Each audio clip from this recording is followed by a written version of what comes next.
And today we'll be covering a very interesting topic that's going to show us or lead us into 5 proven ways to help enterprise support organizations, otherwise known as ESOs, and their funders to boost agri-SME growth and access to finance.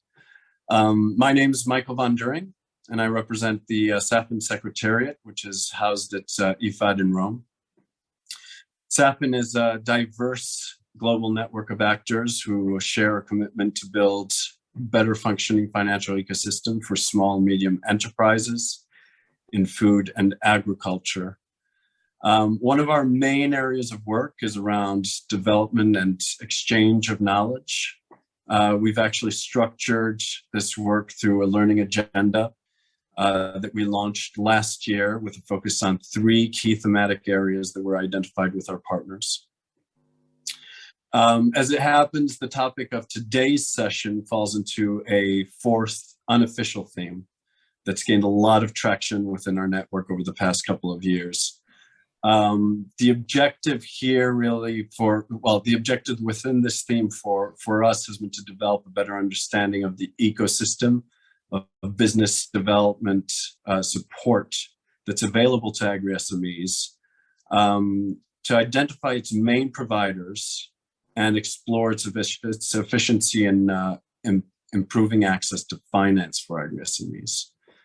Our most recent work in this area was actually related to a mapping exercise of enterprise support organizations, or ESOs, across 8 African countries that was performed last year by Nourishing Africa. The goal there was really to better understand the type of organizations and their business models in those countries, to look into the commercial viability and efficiency of these types of organizations in supporting agri-SMEs, and particularly around access to finance. This report is available on our website, but today we're going to be looking more closely at the evidence around the actual approaches that effectively support agri-SME growth and access to finance through the work that Argidius Foundation has been running over the past several years. To give you a quick sense of the agenda for today, we're going to start with a quick fire poll that will be introduced by our colleagues at Argidius, with 4 questions for you to go through quite quickly, and will be covered a little bit in more detail. And following that, we'll go into a presentation to sort of link those findings to the research and learnings that Argidius has compiled over the past few years. Following that, we're going to go into some key questions directed at a few specific partners and experts in the audience, and then into a more of a Q&A with the wider audience. So this will be an opportunity for you to ask your questions, and then opening up really for discussion. So allow me now to introduce Nicholas Koloff, the Executive Director of Argidius Foundation, and Harry Devonshire, who's the Evaluation and Learning Manager. Harry, over to you. Thanks, Michael, and good morning or good afternoon, everyone. Nicholas is going to do a formal intro, but just it's after lunch here in Europe, and it might be with some of you too. So to get the synapses firing, we've got a few quick questions that we'd like you to respond to in the poll. That should appear on your screen in due course. Nicholas, if you could give me a wave if it comes up. Oh, now I can see it. Great. So the first 4 questions, please do respond. Respond in your own time. The questions, for anyone who can't see them, if you're on a mobile device or anything, I'll read out and you can think about the answers in your mind. So the first one is in China, and you can probably only do this experiment in China, but in a city called Nanjing, there were 5,000 SMEs that the government grouped into two groups. One group they left alone, and the other group they asked to meet in small groups of 10 once a month for a year. They measured the performance of both groups, and the 4 answers on the screen are options for what they found. So nothing, the enterprises were not keen to share their information. The businesses that met did grow. The businesses that met that didn't grow because they were drawing time with their business, or there was a baby boom. The second question is around charging. So again, we found that another research trial, this time in Jamaica, randomly assigned 1,000 entrepreneurs to a training intervention, and during that, during the allocation, they asked for willingness to pay, and they allocated who does attend and who doesn't attend based on what they're willing to pay. Some entrepreneurs paid nothing, some entrepreneurs paid a little bit, some entrepreneurs paid higher amounts. And the responses there reflect both what happened and 2 value statements on why charging is important. So have a go at that question. The answers briefly on charging doesn't work because entrepreneurs aren't willing or able to pay. B is that it leads to a status quo where the cost is offset by the benefits of support. C is that this is the only way that business development services are going to be sustainable, as if they can cover their cost. And D is that charging results in increased attendance, engagement, and business results. You can see 10 people have completed that, so keep having a go. The third question is around which business practices are most correlated with enterprise growth. A, strategy, B, planning, C, financial management, and D, sales and marketing. We've got 14 questions, so lots of people getting their answers in. That's great. And on to the final question. Soon to be published ecosystem mapping in Kenya is developing an inventory of enterprise support organizations in the country. How many ESOs, or business development service organizations, do you think have been identified? The categories there: less than 20, 20 to 75, 75 to 150, or more than 150 organizations. And I'm glad to see we've got almost 20 pieces in there. So we're not going to give you the answers right now. We're going to come to the answers through the presentation, and we'll just there's lots of final answers coming in. When we get to 30, then we'll close the poll, and Nicholas will kick us off. There we go. So thank you, IFAD team, Safin team. Please close the poll, and we'll come to those answers. Remember what you answered, and we'll come to them shortly. And Nicholas, over to you. Super, thank you very much, and welcome to everyone. Argidius is a private family foundation. We've always been focused on the relationship between enterprise and poverty reduction, and thinking about what kinds of solutions does enterprise bring to poverty reduction. And 8 years ago, we decided we would look at small and medium enterprises, or small and growing businesses, and we wanted to focus on the non-financial support that businesses need to help them grow and develop. But there was a critical challenge there, which was we didn't know which were what were the characteristics of an effective intervention that would help the business become more resilient, increase revenue, increase employment, and become better able to raise finance. So we set out on this journey. We worked with over 50 organizations targeting businesses at different stages and different enterprise profiles. That amounted to more than 100 projects and 500 cohorts of businesses. About 12,000 businesses provided their annual performance data over a number of years. Many more participated in those programs. Relevant to today's conversation, about 25% of those businesses were connected to agriculture and food. And we asked each of those businesses the same three questions I've already alluded to. Are they generating employment? Are they growing, adding revenue as businesses? What kinds of finance are they able to raise? And we evaluated those programs carefully, trying to tease out what were the characteristics of effective intervention. But we also sponsored research initiatives with other organizations to further this knowledge, most notably GALI, the Global Accelerator Learning Initiative, because again, 8 years ago, accelerators were seen as new, a great innovation, a great intervention, but were they actually helping businesses accelerate, and if so, in what ways?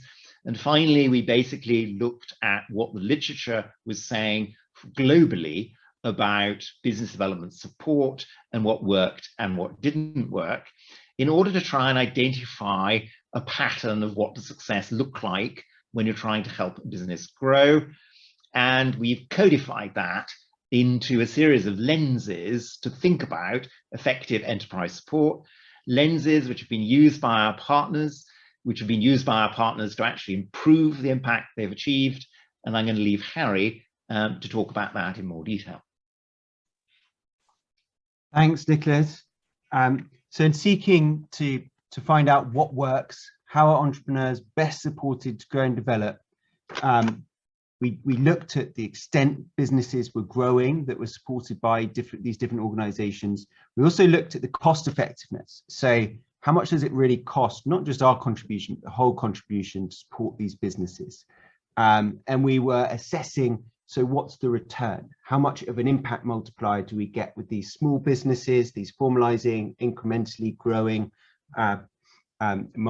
traders, these perhaps more established cooperatives, these high growth sort of ag tech enterprises, or at least high growth in intention, and across all of these different types of intervention, whether it's finance or accelerators or coaching and network initiatives. And what we found was a bit confounding to our first hypothesis. Would it be this sector or that sector? Would it be tech versus ag? Would it be ventures or small businesses? Would it be accelerators or finance? We found that there were cost-effective interventions proven to make a difference, both qualitatively from what entrepreneurs were saying and quantitatively from the research that's been building in parallel. And we found that this space can be highly effective, creating jobs, addressing poverty, contributing to economic transformation. We also found that it can be ineffectual. Even the organization organization can have cohorts where there's no impact whatsoever, or at least the negative impact offsets the positive impact, and later can have highly effective programs where there's much more consistent business growth. So what's going on? When we grouped those high performers and grouped the low performers and took another look at the evidence, it became very clear. So 5 key characteristics percolated to the top. The first one is selection. And a nice example here is an accelerator program in Central America we've been supporting, and it was doing quite well. And then one cohort came through, and a year later we were looking at the results with them, and we thought, what happened? Why is the growth so much more muted? And why is there a large group of enterprises that are actually constricting? And what had transpired is that in their efforts to attract funding, they'd worked with one donor who had said, we're working with these fishery businesses. Will you accelerate our fishery businesses? And they said, yes, we'll do that. The problem was that the fishery businesses didn't want to be accelerated. They didn't know who the accelerated people were. They didn't recognize that they didn't themselves, they weren't motivated to make significant changes to their business. And so not only did they not engage, but it affected the engagement of the whole cohort. Fortunately, the next cohort, they iterated with the funder and said, okay, let's have some parameters. If you're interested in ocean health, why don't you set those parameters and we'll identify businesses within that. And then we saw the growth again. So selection's really important. It's not just you've got to enable the enterprise to select into the support, and you've got to enable the support provider to select those who they're best positioned to support. The second characteristic is charging. So in the poll, we were asked what happens when you charge. The correct answer, if we could have the poll up, was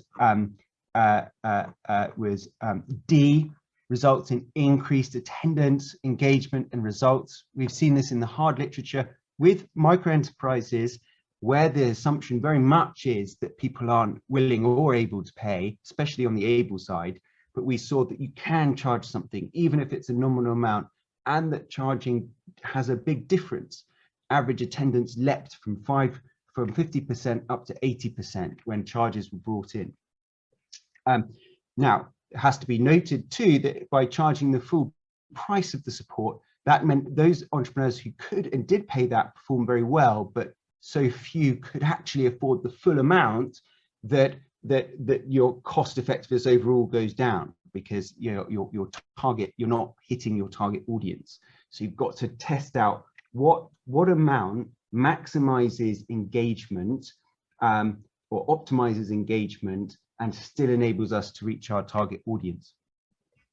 Charging is also, as we've seen, one of a relatively simple change that can make a big difference. We've been on this journey with many of our partners who initially perhaps don't charge anything, and through the term of the partnership, it would often be something that's tried, and it can be transformative.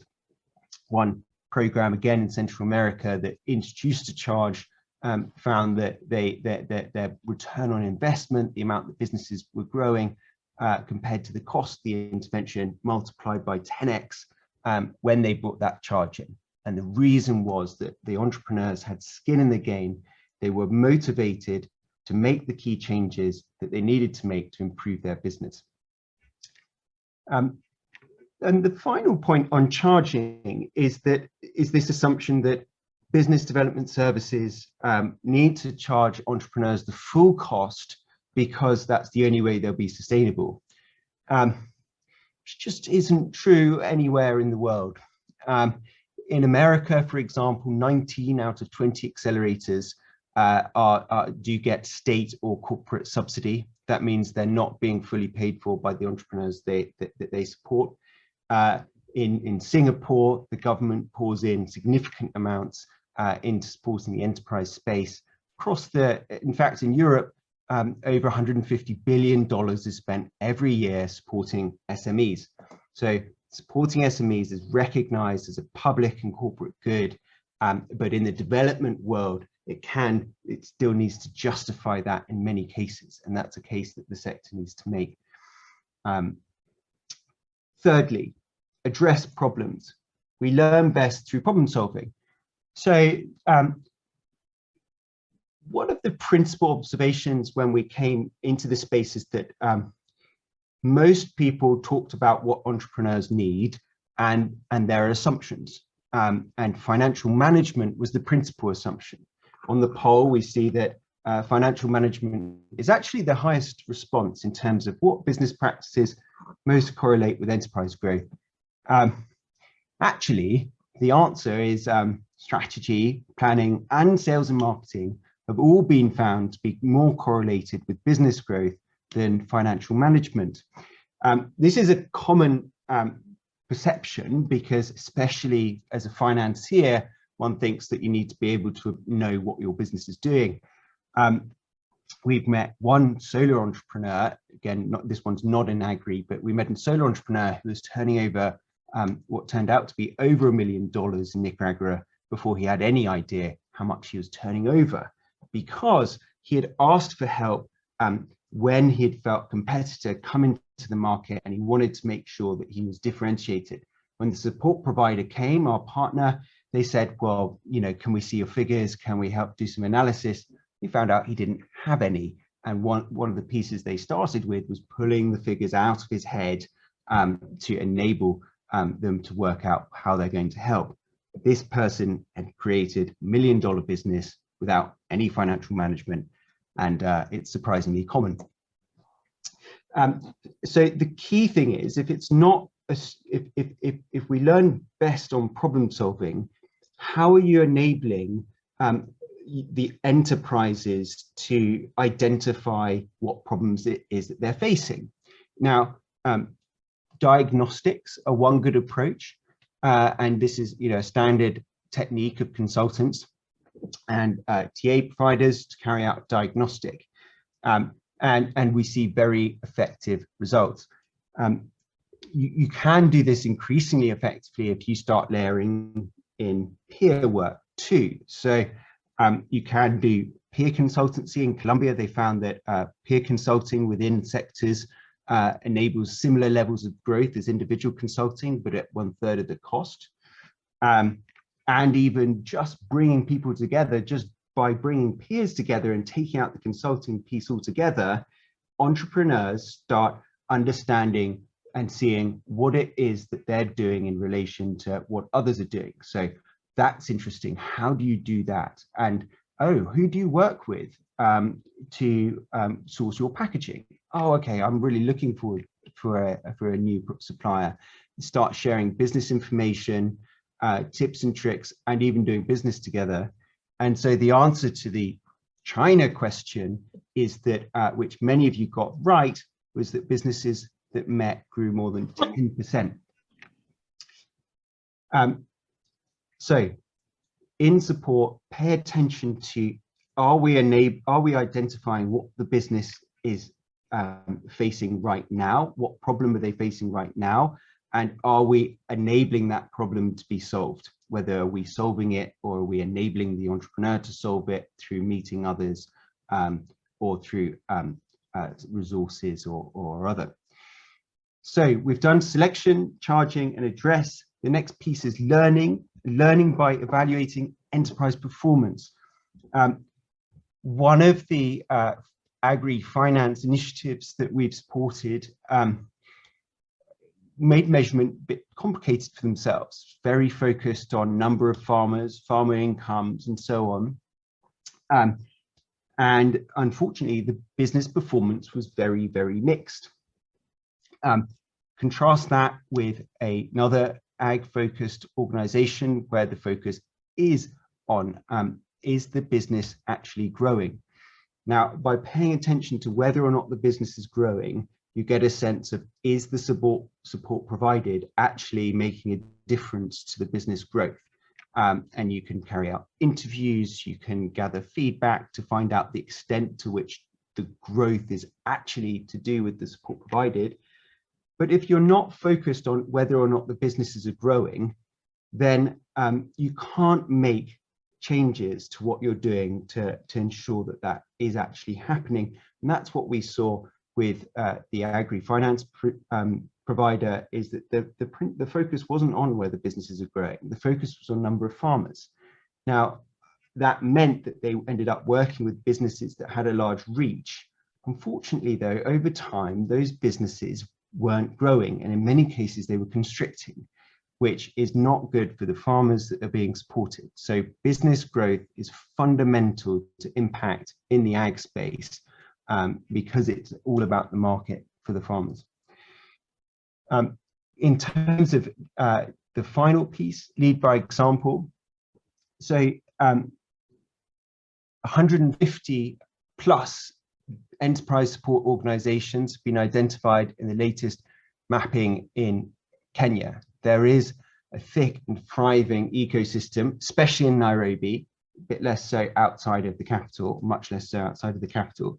But there is an ecosystem, there are organizations working in this space, and many of them themselves are small growing businesses that face precisely the same problems as the small businesses they're supporting. Many don't have a strategy, many don't use data very well, many might not have governance in place.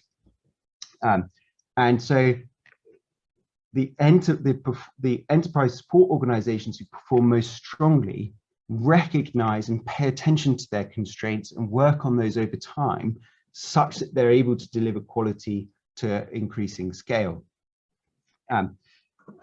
Now, I've just highlighted some of the key points here, but I want to now hand over to some of the experts in the room for their perceptions. So I want to call out Roland Pearson at Palladium first. Roland, how do these characteristics resonate with you? And if you had to pick one, which one would you say is most important in what you do? Thanks, Harry. Wow, it's actually hard to choose amongst all of them because our experience really reflects, all of these.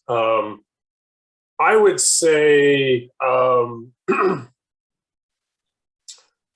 probably the sort of group nature of a lot of the service delivery, in other words, the peer-to-peer learning, alongside selection. Maybe, if I'm forced to sort of say which elements seem slightly more important than the others, although I want my major point to be they're all important, but I think I would say the peer-to-peer learning seems to have the greatest impact. I think it also helps, obviously, on the cost effectiveness and sustainability question, because if you're relying more on the businesses themselves to be amongst themselves, that typically is going to be a lot less costly than whatever model you try and choose to deliver as a third-party entity, as an arm's length entity. So I think you kind of get a bit of a double whammy, if you will, out of that peer learning, not only better outcomes at the enterprise level, but potentially better outcomes at the service provider level. I think the reason I hesitate around the selection part is that, we've had really varied experience in being able to select, because as you know, we're largely in the model that we're using with your support is very much linked to finance. And the financial institutions with whom we work ultimately have the say over who they want to work with. And oftentimes they're not as comfortable being as precise about selecting the clients that come into their pipelines as we would want if we were just saying, well, we're going to deliver business development services. So I think so, but what they end up seeing is that, oh, wow, well, if we'd actually chosen the kinds of businesses you told us to choose, then maybe we have a better outcome. But there are a lot of lessons learned later, but we haven't been able to apply as strictly the selection aspect, and so I think it's been less important to our success so far, at least the success that we have seen. So, yeah. Thank you so much for those thoughts and connecting the dots between the peer-to-peer and cost effectiveness and the sustainability of the intervention. And I'm hearing a bit of a tension there with selecting businesses to finance. Are they the same who you'd select to support non-financially?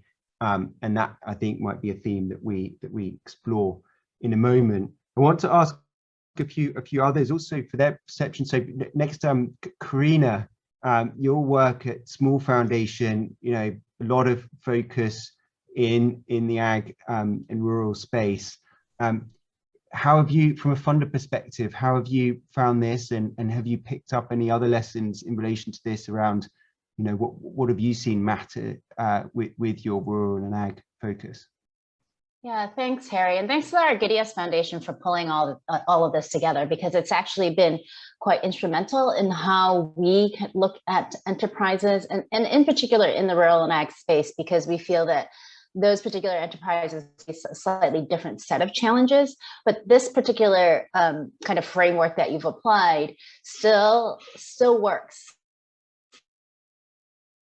Still resonates. What we're seeing is that it's similar to Roland, all of the elements kind of are important, and not that there's one particular element that stands out. However, there is a piece around kind of the selection piece that we think is really important around because of the fact that oftentimes in rural and ag enterprises, they are not charged for their services. So we see that kind of C pillar less prevalent with rural and ag enterprises. There's a lot of kind of subsidy in the market, which is fine, but that oftentimes the donor programs that are driven through the governments, that's not happening, which makes the selection piece a little bit more important. So can the ESOs, the enterprise support organizations, actually work with the right type of enterprise that fits their profile, fits how they deliver services for the right stage,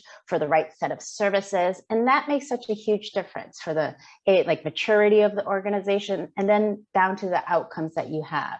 And then that leads to everything else in your framework for whether or not the services are being delivered effectively. So for example, we see that the diagnostic piece then becomes really important for delivery of services to really identify what the enterprise needs to work on, not just a blanket, do you connect to the market, or can we give you access to finance? And it could be something as simple as we need a better marketing plan, or we need a better sales strategy to engage with our customers. So we see all of that really stemming from the first two elements of your framework. And we see it as kind of the framework as helpful for us as a funder to work with the intermediaries, to work with the enterprise support organizations, to think through, well, what do we need to build on?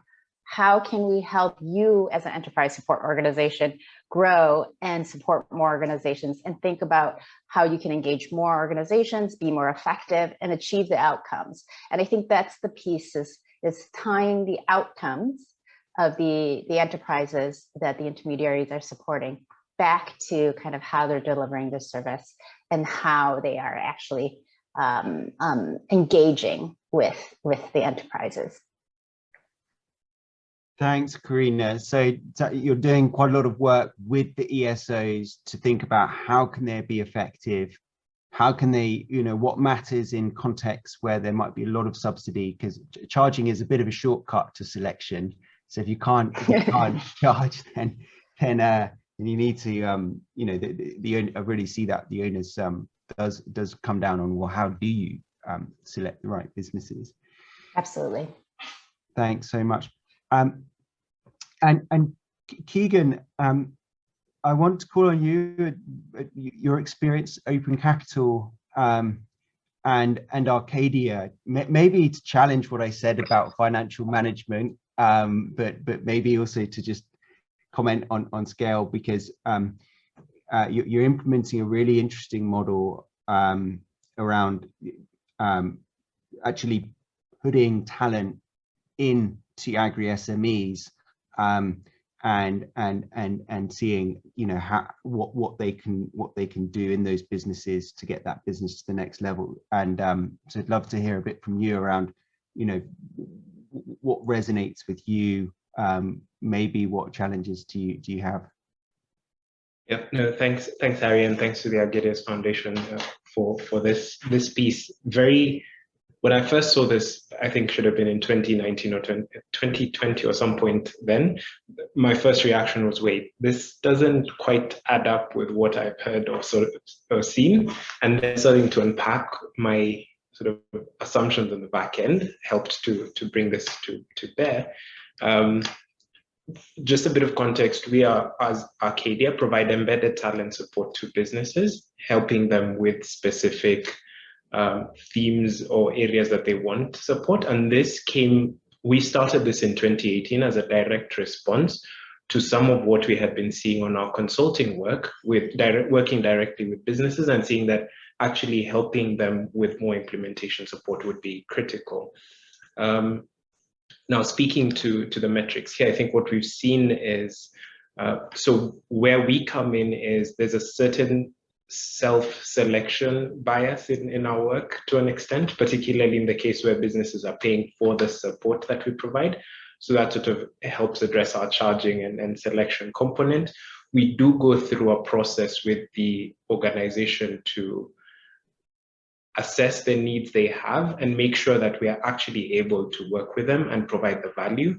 And that, I think, is a critical, very critical component in making sure we're able to do that. Then our support is very, I want to call it dynamic, and in that sense, able to respond to the needs of the business and organization as the work is progressing. So if in month 1, we work on one thing, month 2 can focus on a different thing, and that sort of helps in making sure that the work we're doing responds directly to that dynamic. And even as we've more recently started to see the insights of the evaluation around the impact we've had so far, one of the interesting outcomes is it's less about financial management per se. And what for me has been really valuable is just seeing the idea that generally businesses that want to run well know the problems they're facing and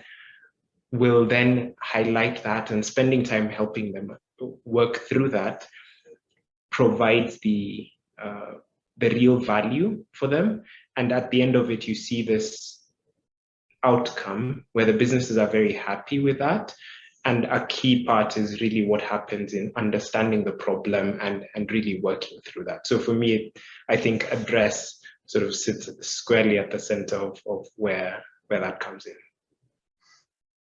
Yes, and if I think which characteristic is most important, it probably is addressing problems. Need to help businesses address their problems or opportunities and make changes in their business to get to the next level. And it's a really interesting innovation in terms of the consulting through to kind of sitting in and actually doing implementation support. Does this business have the capacity to make the changes needed, or do they need some help there? And I almost fell off my seat reading the case studies of the Arcadia evaluation in terms of the changes made. So no doubt, hopefully that will be published in due course. And just finally, and very briefly, Kindra or Juan Carlos from TechnoServe, I wonder if there are any specific examples that come to mind from your work of working with ag SMEs where you've seen one or two of these characteristics in play.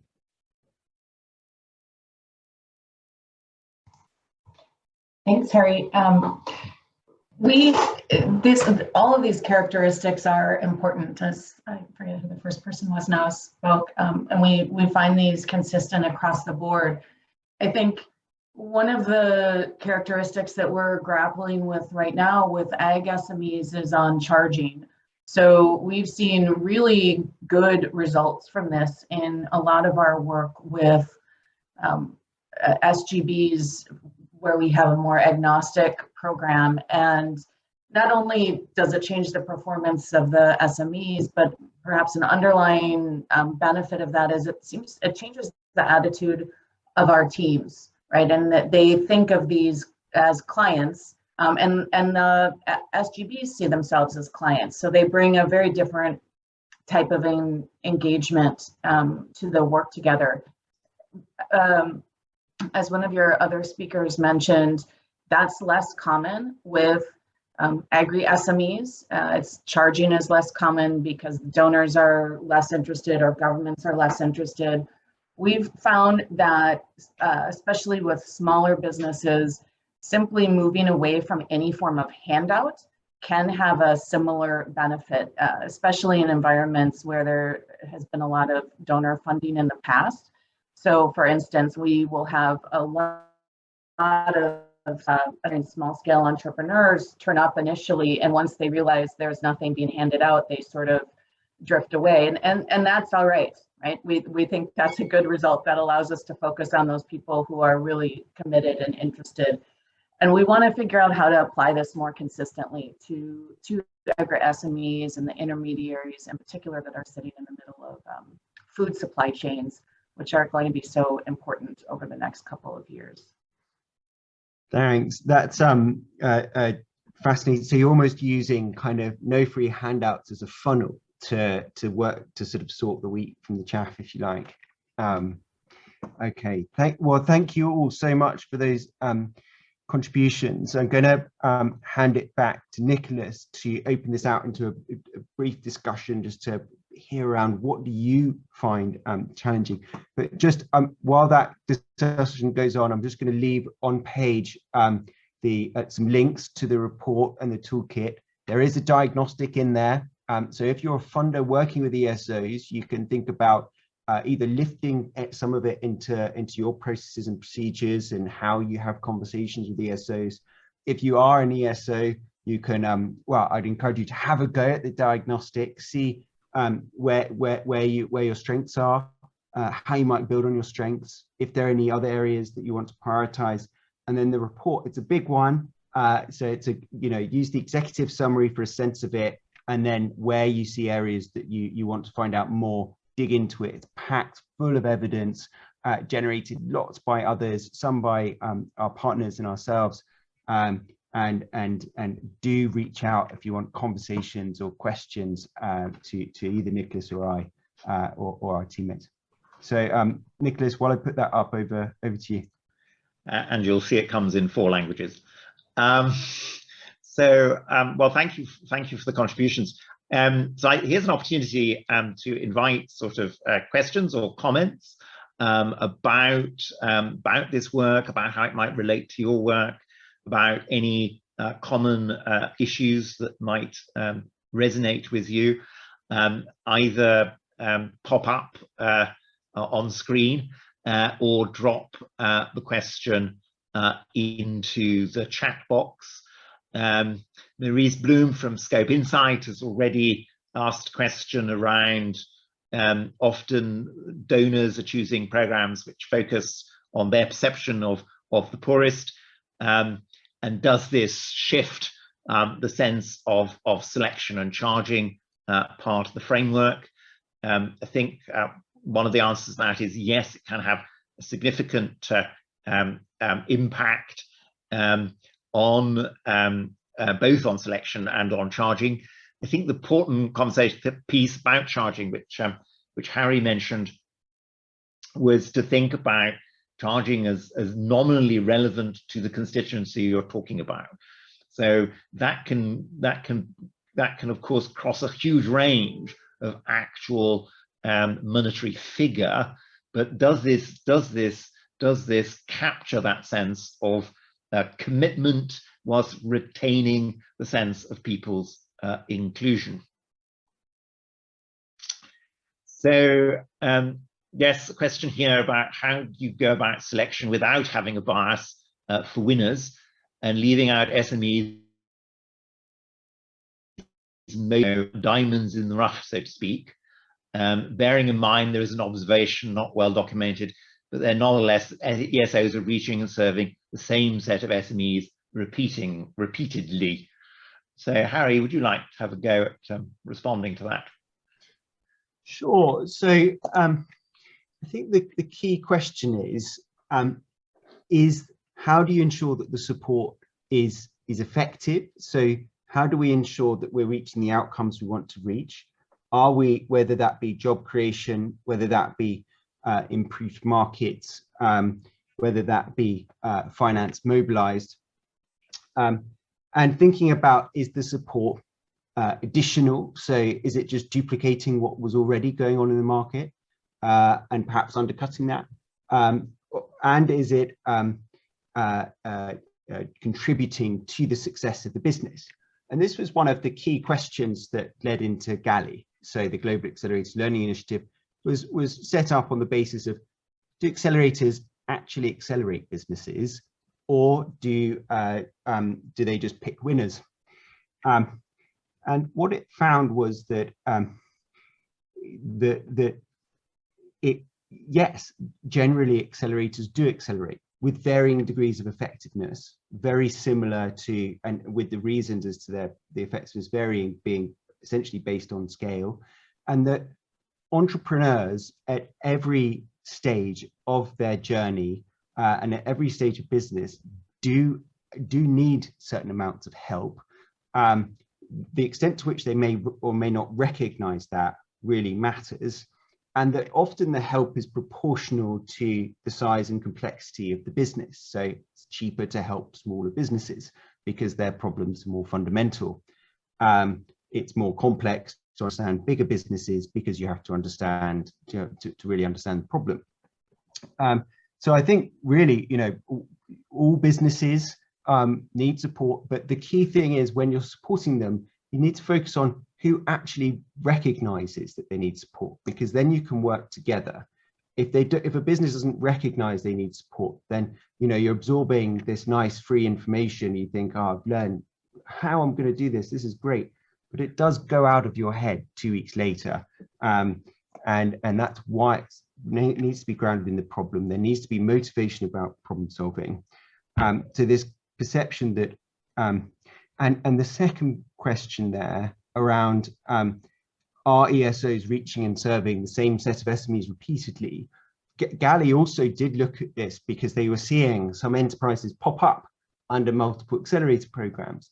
And when they dug in, it was fascinating because they found that accelerators were going into different accelerators for different reasons, and often coming out at the next stage of their development. They were then accessing another one and going into for a different set. And we see this in our portfolio with about 5% of businesses. We see, oh, we saw this business when some of them on the same trip. We'll see them participating in this business network and going to the investment committee of this fund and TA capacity.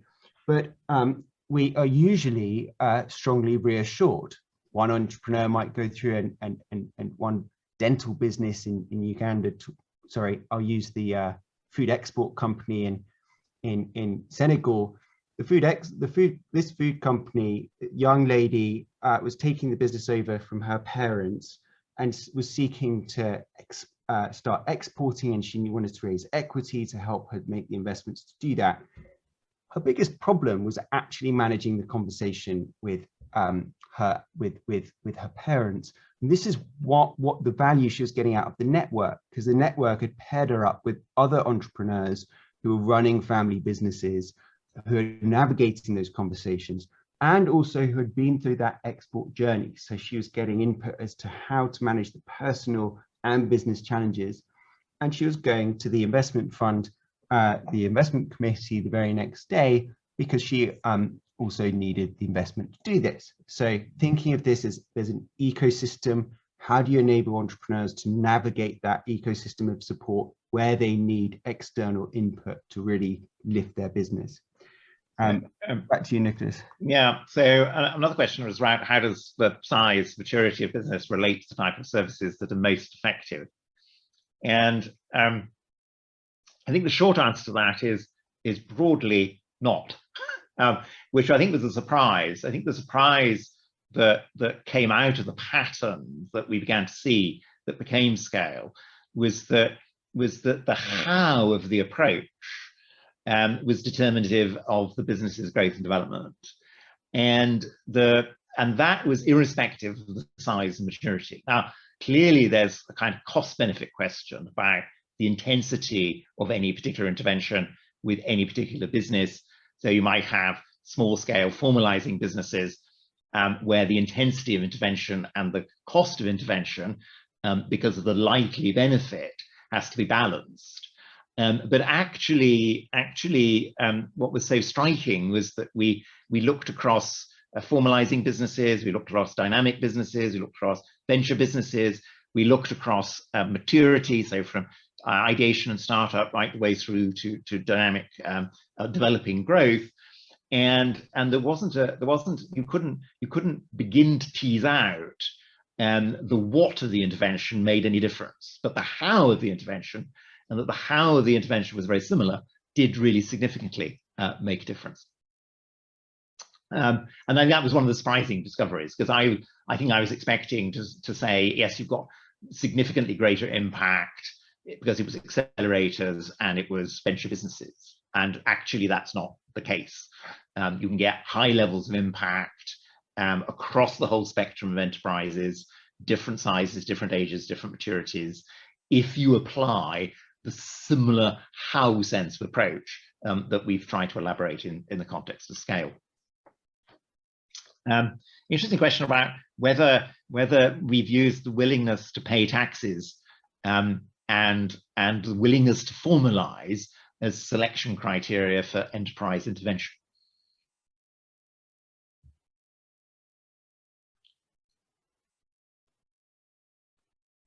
If anyone has a good thought about that. Has anyone noticed that? Yes. Hi, Nicholas, it's Roland. I just popped a quick reply to Hedvig's message, and you know, again, this is particularly germane to our model, wouldn't be to everybody, but as you know, we by and large work with and through largely formal financial intermediate banks for the most part, and oftentimes by regulation, they're not allowed to work with businesses that are unregistered, and obviously unregistered means different things in different country contexts. So I would say that we as Palladium and our partners Agora and others don't explicitly screen for formality, but de facto we are, because otherwise the banks are not going to finance the businesses with which we're working. So you know, we don't really have a unregistered control group to work with, because we're only working with registered businesses.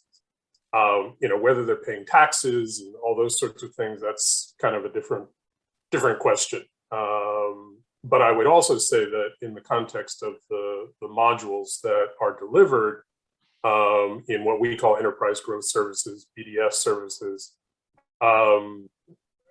and because we're working with formal financial institutions, there is probably a higher degree of propensity to be paying some sort of taxes, because part of the whole model is you have to share with the financial institution your cash flow, et cetera. So, like I said, it's not an explicit screen, but it's really kind of baked into the model that we're implementing. No. And we certainly have examples where formalization is an important part of the process. So it's implicit in selection. Whether it actually enables you to select better businesses is another question. But it's implicit certainly in the projection of the program. I'm conscious of time. So we literally are running out of time. But I want to thank people for both their extremely interesting and helpful questions and interventions, and for people's participation.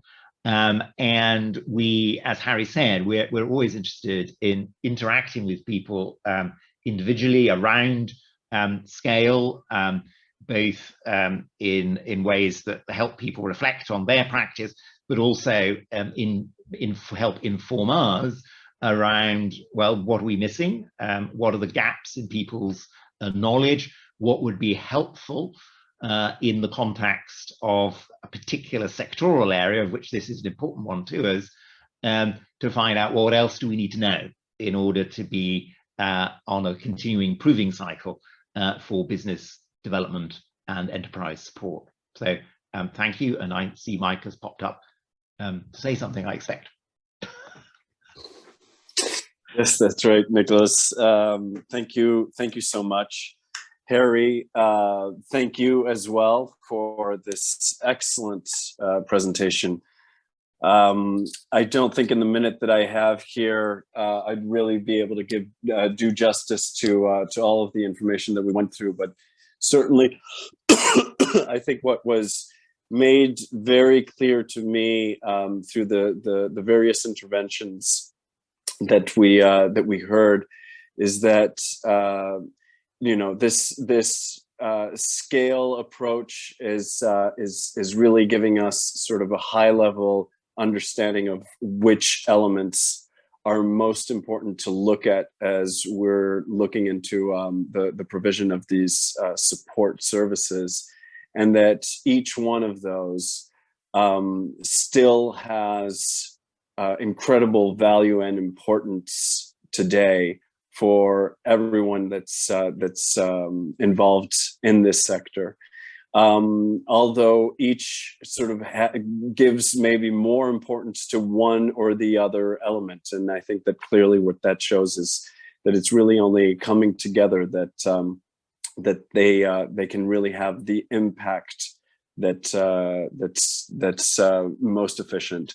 Ultimately, what we're going to do to maybe give a little more of a summary of the findings and the exchanges that came up during this sessions, we're going to be putting out a brief summary of this. And just like Nicholas said, for our part at SAFN, we're very interested in continuing this discussion, and we're going to be continuing to be involved.